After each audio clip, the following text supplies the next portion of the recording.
Pwede or ano ba daw yung ating masasabi doon sa haluan ng booster feeds, yung starter feeds na pakain. Yung starter feeds mga kabagis, ulitin ko, 30 days lang yung ginagawa kong pinakamataas na number of days na pakain dyan sa baboy.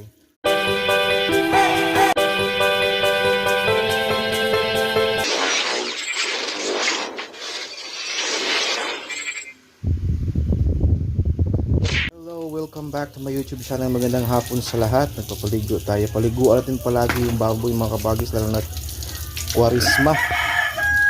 Kung mayroon kayong baboy ngayon na mga ganito ng edad or mas matanda pa dito, paliguan lang paliguan kasi Kwaresma na, mainit. Ito yung mga panahon na kailangan talaga nilang kabagis, todo pag-alaga, care, paligo. After paliguan to, pakainin natin. So yun mga kabagis, yung ating topic pala this afternoon is yung tanong na okay lang ba na haluan ng booster feeds yung starter feeds. Diba normally yung tinuturo ko sa 15 days is booster feeds halo sa pre-starter, pero may nagtanong kung ang booster feeds ihalo sa starter, okay lang din ba yun? Yun yung topic natin mga kabagis. Before natin yan bigyan ng sagot, just make sure na kapag subscribe na kayo dyan mga kabagis, kung first time nyo pa lang sa ating YouTube channel, and kung palagi kayong nanonood, please do like and comment sa mga mayroon ding idea regarding sa topic. Comment nyo lang dyan mga kabagis. Pwede or ano ba daw yung ating masasabi doon sa haluan ng booster feeds, yung starter feeds na pakain. Yung starter feeds mga kabagis, ulitin ko, 30 days lang yung ginagawa kong pinakamataas na number of days na pakain dyan sa baboy, starter. Now kung maghalo tayo ng booster feeds, okay lang, walang problema yan. Maghalo tayo ng booster feeds sa starter, pero ang pinaka-advise ko talaga dyan is yung pre-starter haluan ng booster feeds. And then kung tingin niyo after 15 days ang pakain niyo is nakulangan yung pre-starter, pwede din ihalo ang pre-starter sa starter feeds. So i-make sure nyo lang na tama lang din, kasi ang point kasi natin na mayroon tayong number of days mga kabagis na pinapakain natin sila sa mga ganong klaseng feeds, na pre-starter, starter, may mga araw. Kasi the more number of days mo kasi ipakain yan sa baboy, the higher the possibility of your expenses. Mas mataas yung expenses ng feeds natin kung tayo mga kabagis, mas matagal tayo magpakain ng mga ganong klaseng feeds compare doon sa starter, grower. Kasi yung mga pre-starter na yan, mahal yung kilo. Napakalaki yung difference nila sa sa kilo ng ang pre-starter, i-compare mo sa per kilo ng starter, napakamahal. So kung mayroon kayong plano na or observe ninyo na parang kulang to yung number of days na pakain ko sa pre-starter, haluan ko lang yung aking starter feeds ng pre-starter, pwede yan. Basta itansya nyo lang na hindi kayo maging lugi na sa feeds ninyo sa kabuuan, once i-total nyo yung expenses ninyo sa inyong feeds. So kailangan yan, talagang wais tayo mga kabagis sa pagpapakain natin, kasi again, yung pinaka goal natin, bakit natin tina-target yung number of days sa pakain natin, is because we don't want to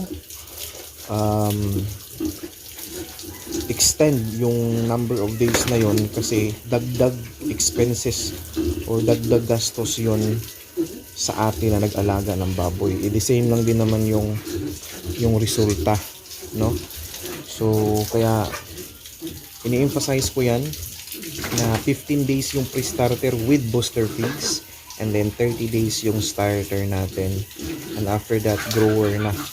So yung mga nagtanong regarding sa mga halo-halo, depende na talaga sa inyo yan Wala namang mali, no? Wala namang tama dyan. Basta ang point lang natin, bottom line is may profit pa ba tayong may profit pa ba tayong natira after natin yung gawin sa pagkain natin sa mga baboy natin.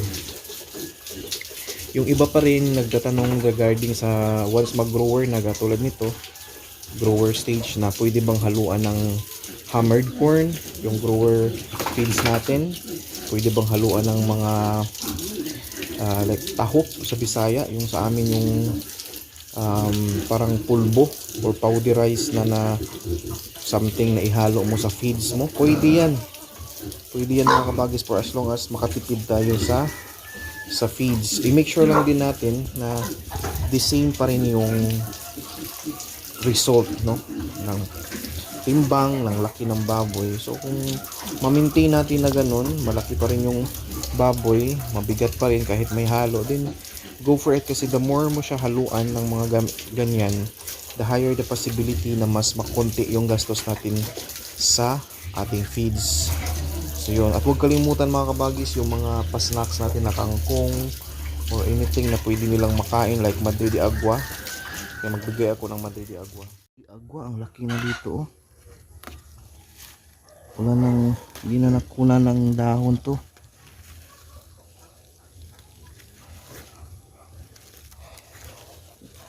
Maganda to sa baboy mga kabagis.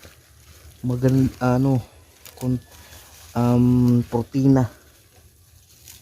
May mga vitamins ito na maganda sa mga alagang hayop. Pwede din to sa mga manok. Ayan.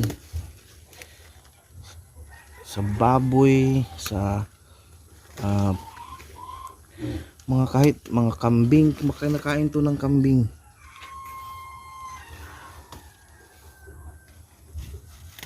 Magbigay tayo nito konti-konti lang and once in a while, kasi mga kabagis,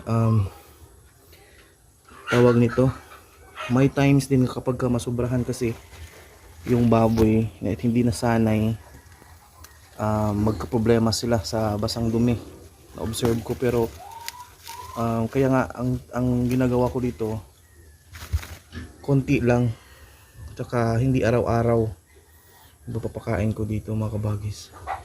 Yung talbos ng kamote yung araw-araw ko pinapakain. So okay na to. Ganyan karami. So again, i-highlight ko lang, hindi ko araw-araw binibigyan ng Madre de Agua yung aking alaga. Minsanan lang yan. And then yung araw-araw talaga is yung talbos ng kamote na snacks nila. Kasi napansin ko, na-try ko kasi inaraw-araw ko yan nung mga naunang batch na inalagaan ko. Magka-problema sila minsan sa tiyan, basa yung dumi. Kaya once in a while na lang yung pakain ko sa Madre de Agua. Pero baka siguro na bigla lang yun, kasi nga yung iba Madre de Agua lang yung pakain, hinaluan lang ng hammered corn or tahok yung mga native nila ng mga alaga.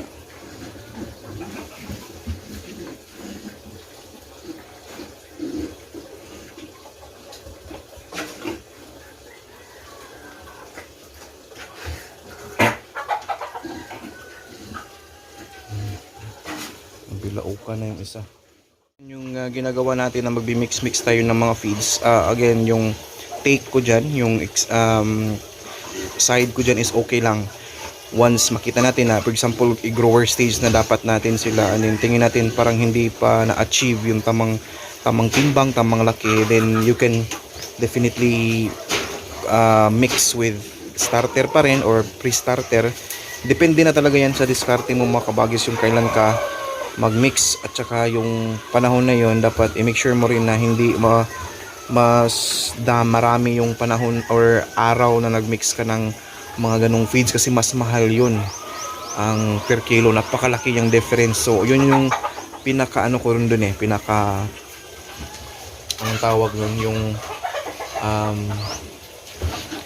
masasabi kong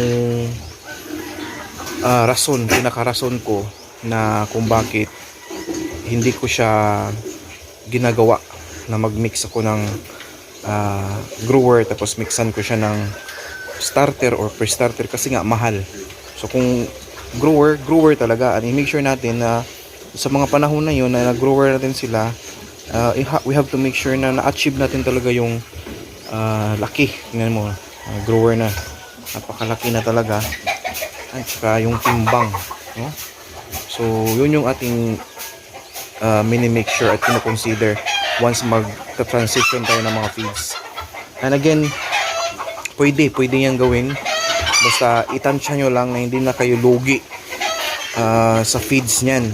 Kasi baka buong, for example, no, nag-starter ka ng 30 days, baka yung ginagawa mo buong 30 days na starter, may halo na pre-starter yun or booster feeds yun na buong 30 days. So luging-lugi ka na dyan mga kabagis kung tutuusin, kasi mahal yan, napakamahal ng ganong klaseng mga feeds.